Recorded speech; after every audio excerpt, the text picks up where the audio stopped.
এটি। হ্যাঁ হ্যাঁ। তোমার নাম কি বাড়ি? নুরুল ইসলাম মিয়া। গ্রাম? গ্রাম সোনাচল। আচ্ছা, তোমার এই যে ধান এইরকম কত বিলে জমি হয়েছে? 5 বিঘা হয়েছে।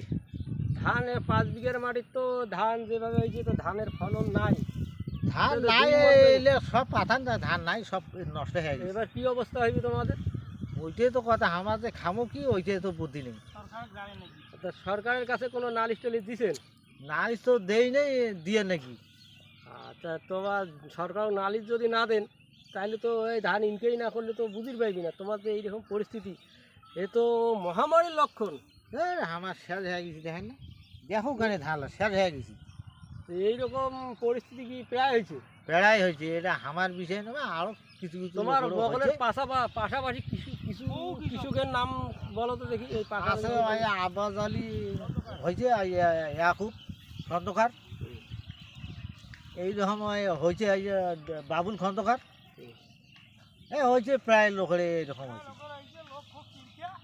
লোক তো খুব চিন্তা, এখন আমারও খুব চিন্তা, কি খাবো না খাবো ওইটাই চিন্তা।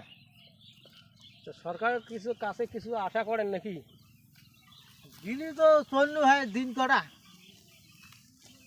যোগাযোগ করো প্রশাসনের কাছে। এত যোগাযোগ করি নাকি।